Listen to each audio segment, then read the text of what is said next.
సంగారెడ్డి జిల్లా కందిలో దారుణం. కారుకు అడ్డంగా నిలబడ్డాడని ఢీకొట్టి హత్య చేసిన వ్యక్తి. నిన్న అర్ధరాత్రి ఆంజనేయులు కారులో వెళ్తుండగా రోడ్డుపై నిల్చున్న రమేష్ కుమారుడు శ్రవణ్. రోడ్డుపై ఇలా ఉంటే కారు ఎలా వెళ్తుందని ఆంజనేయులు శ్రవణ్ మధ్య వాగ్వాదం జరిగింది. దీంతో ఆంజనేయులుకి నచ్చజెప్పేందుకు యత్నించిన శ్రవణ్ తండ్రి రమేష్ ఆగ్రహంతో యూటర్న్ తీసుకుని కారుతో ఆంజనేయులుడి కొట్టాడు. ఘటనలో తండ్రి రమేష్ అక్కడికక్కడే మృతి. పక్కకి జరిగి ప్రాణాలు కాపాడుకున్న కుమారుడు శ్రవణ్. అనంతరం కారుతో పక్కనే ఉన్న కిరాణం షాపుని ఢీకొట్టి వెళ్లిపోయిన ఆంజనేయులుపై గతంలో హత్యాయత్నం, గంజాయి సరఫరా కేసులు ఉన్నట్టు సమాచారం. నిందితుడిని పోలీసుల అదుపులో తీసుకున్నారు.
ఏమైంది అసలు? ఇట్లా వచ్చి అలా తమ్ముడు నిలబడ్డాడు సార్. తమ్ముడు నిలబడితే సార్ తమ్ముడిని కారు తీసుకుని వచ్చిండు. తమ్ముడు కొంచెం అట్లా ఎందుకు వస్తున్నావు అది అని మాట్లాడిండు. అప్పుడే డాడీ వచ్చిండు. మీరేమైనా చేస్తారా అది అని మాట్లాడేసిండు. అయితే డాడీ కూడా కాలర్ పట్టుకుంటే ఫస్ట్ పోయింది సార్. అట్లనే కింద డాడీని గుద్ది వెళ్ళిపోయింది. ఫస్ట్ డాడీకి ఏం కాలే. మళ్ళీ రివర్స్ అట్లనే వచ్చిండు, తాకింది కార్కి. మళ్ళీ యూటర్న్ చేసుకొని వచ్చాడు. ఒక 15 minutes వస్తుంది కాల్ మాట్లాడినాడు. వచ్చిండు డాడీ వాళ్ళు మాట్లాడినాడు, ఆగి మాట్లాడినాడు. సరే అని వెళ్ళిపోతున్నాను మాట్లాడినాడు. మళ్ళీ రివర్స్ తీసుకొని డాడీని గుద్దేసిండు. గుద్దేయంగానే మళ్ళీ రివర్స్ తీసుకుండు, మళ్ళీ గుద్దేసిండు. గుద్దేసి ఇట్లా స్టేట్ పోయి ఆడ మమ్మీ వాళ్ళు ఉండే వాళ్ళందరూ ఉండే వాళ్ళ గుద్దనికి తీరు. ఇటు బాబాయ్ బ్యాక్ సైడ్ నేనుంటే నా గుద్దనికి వచ్చిండు. ఇటు సార్ బాబాయ్ వాళ్ళు ఉంటే బాబాయ్ వాళ్ళ గుద్దనికి వెళ్ళిపోయింది. అట్లనే వెళ్ళిపోయింది.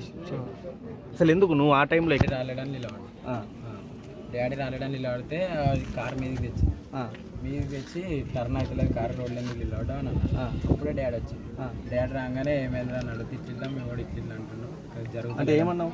జరుగుతలేడు. నువ్వేమన్నావు? అంటే కార్ మీదకి తెస్తున్నావు అమ్మ అక్కడ ఉంది కదా అని అన్నాను. అంటే ఆయన ఏమన్నాడు?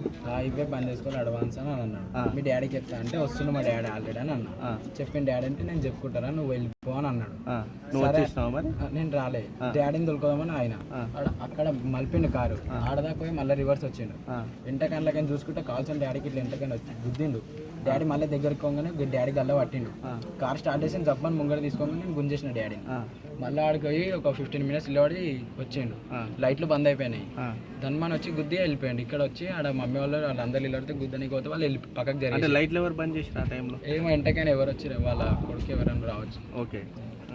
ఇట్లా ఆ షాపు గుద్ది అక్కడికనే వెళ్ళిపోయాడు. బాబాయ్ ఎంబడి వడంగానే వాళ్ళు పక్కకు పోగానే అక్కడనే వెళ్ళిపోయాడు. ఇక్కడ రాలేడు. అంటే ఎందుకు అసలు? అంటే ఆయనకి మీకు ఏమన్నా పాత గొడవలు ఏమన్నా ఏంటిది అసలు? అంటే ఎందుకు మరి? అంటే ఇంత చిన్నపాటి గొడవ ఇంత పెద్దగా ఎందుకు అయింది? ఏం కాలేదు, జస్ట్ ఇట్లా అది ఇట్లా మీ వాడు అడ్వాన్స్ మాట్లాడుతున్నా నేను చెప్పుకుంటా అంటే మీరు ఏం బీక్తారా అవి అనగానే డాడీ ఏమన్నాడు మేము ఏమన్నారా అంటే మీరేం చేస్తారా అవి అని అనగానే డాడీకి కోపం వచ్చి తిట్టిండు. డాడీ తిట్టంగానే నన్ను తిడతావరా అని రివర్స్లో వచ్చిండు. ఓకే. గుద్దిండు. మళ్ళీ ఇట్లా కాలర్ పట్టుకోమని నేను గుంజేసినా వెళ్ళిపోయాడు. మళ్ళీ ఫోన్ చేసి మాకు కళ్ళకు లైట్ కొట్టి, వైట్ కలర్ లైట్లు ఉన్నాయి, అవి కళ్ళకు కొడితే కనబడతలే ఇంటగానే ఎవరు దాని ఇంటికి రాగానే లైట్లు ఆఫ్ అయిపోయినాయి. వచ్చిండు గుద్దిండు, మళ్ళీ అక్కడ పోయి మళ్ళీ వచ్చి మళ్ళీ గుద్ది వెళ్ళిపోయింది. ఇక్కడ ఆ షాపు గుద్ది అక్కడ వెళ్ళింది. అంటే అప్పటికే మీ డాడీ ఇక్కడే చనిపోయినా ఆసుపత్రికి తీసుకెళ్ళి స్పాట్ ఎగ్గిరిండు. అవతల పడ్డాడు, కార్ అవతలకి పడ్డాడు. వచ్చిరా పోలీసు వాళ్ళు వచ్చి ఏమన్నారు? పోలీసు వాళ్ళకి కంప్లైంట్ ఇచ్చారా మీరు? ఏమన్నారు? చూసిరు, కంప్లైంట్ చేసి ఇప్పుడు 11 గంటలకు నాకు 11 గంటలకు ఫోన్ చేసిర్రు ఇట్లా కొట్లాట అవుతుందని. నేను వస్తున్నాను చెప్పేసి వస్తూనే ఉన్నా.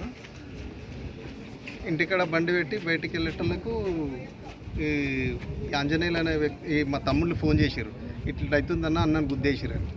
అంతకుముందే ఆంజనేయులు అనే వ్యక్తి నాకు ఫోన్ చేసి చెప్తున్నాడు, ఇట్లా నన్ను గుద్దనికి వస్తున్నాడు, నన్ను కొడుతుర్రని. నేను వస్తున్నా 5 నిమిషాలు 10 నిమిషాలు ఉండరాబోయే ఎక్కని అని నేను ఇంటికాడ కారు పెట్టేసి ఈ దబాంచి ఇక్కడ వచ్చేటోళ్ళకు ఇక్కడ మా అన్నని కుప్ప కూలిపోయాడు. మా కొడుకులు ఫోన్ చేసేటోళ్ళకు వచ్చి చూసేటోళ్ళకి అది కాలు వేసుకొని పోయిన వెంటకెళ్ళి నేను వెళ్ళి. ఏం జరిగింది అసలు ఇక్కడ?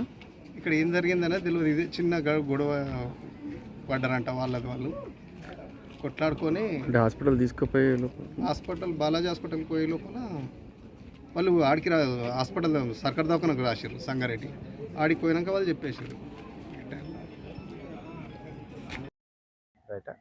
నా పేరు ఐలాల శంకర్ కంది.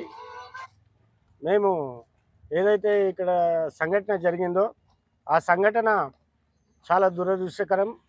మా మిత్రుడు ఆయన చనిపోవడం చాలా బాధాకరంగా ఉన్నది. ఆయన మాకు అసలు ఎలా జరిగింది, ఏం జరిగింది అనేది మేము చాలా సందిగ్ధంలో ఉన్నాము. ఆయన ఎట్లా అనుకోకుండా జరిగినటువంటి సంఘటన ఇది. తర్వాత అసలు మీకు తెలిసిన సమాచారం ఏంటి? మాకు తెలిసిన సమాచారం ఏంటంటే అతను కారు తీసుకొని వచ్చిండు అక్కడికి గల్లీలోకి. కారు తీసుకొని వచ్చిన తర్వాత వాళ్ళు 2 కొడుకులు, తండ్రి, అతను మాట్లాడుకున్నారనేది తెలిసింది. మాట్లాడుకున్న తర్వాత ఏదో చిన్న పొరపాటు జరిగినట్టు, మాటల యుద్ధం జరిగినట్టు అర్థమైంది మాకు. అక్కడ వాళ్ళ కొడుకులు చెప్పిన విషయం ఇది. ఆ మాటలతోని ఏదో చిన్న గొడవ జరిగింది. ఆ గొడవతోని అతను కారుతోని రివర్స్ తీసుకొని వచ్చి కారుతోని ఆయనను గుద్దడంతో జగ మీద చనిపోవడం జరిగింది.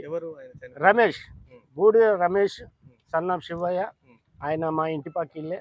ఆయన కారు తీసుకొని వచ్చి గుద్ది మళ్ళీ ఎవరైతే వాళ్ళ అన్నదమ్ములు ఉన్నారో వాళ్ళ మీద కూడా కారు తీసుకొని పోయిండు, స్పీడ్గా పోయిండు. వాళ్ళు కూడా భయపడి వెళ్ళిపోయారు. మళ్ళీ తర్వాత కారు తీసుకొని పోయి అక్కడ ఒక షాప్, చిన్న షాప్ ఉంటుంది, కిరాణం షాపు. ఆ కిరాణా షాపుకి కూడా గుద్ది బండి టర్న్ చేసుకొని వెళ్ళిపోవడం జరిగింది. ఇక అంతవరకే మాకు తెలుసు, ఇంతకంటే ఎక్కువ ఏం తెలియదు. కాకపోతే ఫుల్ డ్రింక్ చేసి ఉన్నాడు అతను. కావాలని అసలు నిన్న మొత్తంలో 2-3 గొడవలు చేసినట్టు చాలామంది చెప్పారు. ఒక వైన్స్ కాడ కొట్లాడినట, తర్వాత వాళ్ళ సొంత అన్న మీదకి కారు తీసుకొని పోయిండట చంపేస్తా అని చెప్పేసి. నిన్ననే పోతే వాళ్ళ అన్న కూడా పోలీస్ స్టేషన్లో కంప్లైంట్ చేసిండట. అది మాకు మార్నింగ్ ఎరకైంది. తర్వాత మళ్ళీ ఇంకా ఒక పిల్లగాన్ని అదే గల్లీలో ఒక పిల్లగాన్ని కూడా కొట్టిండట. ఆ కొట్టిన సందర్భంలోనే ఆడికెళ్ళి ఇక్కడ వచ్చి ఈ జరిగింది సంఘటన. అంటే రాత్రి మీకు ఏమైనా శబ్దం రాలేదా? మీరు ఇంటి పక్కన ఉంటారు, మాకు శబ్దం వస్తేనే మేము బయటకు వచ్చినాం. ఇంట్లోకి వెళ్ళి దొన్నుమని పెద్ద శబ్దం వచ్చింది. ఒక ఇంటి దగ్గర పోయి ఆయన రమేష్ అన్నట్టు ఆయన నిలబడితే ఆ ఇంటికి గుద్ది ఆయనను గుద్దడం జరిగింది. తర్వాత వెనక ఉన్న ఒక కిరాణం దుకాణం చిన్న డబ్బా, ఆ డబ్బా కాడ ఒక వాటర్ డబ్బా ఉంది, నిండా ఫుల్గా నీళ్ళు ఉన్నాయి. ఆ డబ్బాను గుద్దుకుంటూ, ఆ వాటర్ డబ్బాను గుద్దుకుంటూ మళ్ళీ కిరాణం డబ్బాను గుద్దడం జరిగింది రివర్స్లా. దాంతో ఆ కిరాణం షాప్ కూడా డ్యామేజ్ అయింది. ఇది జరిగిన సంఘటన ఇది.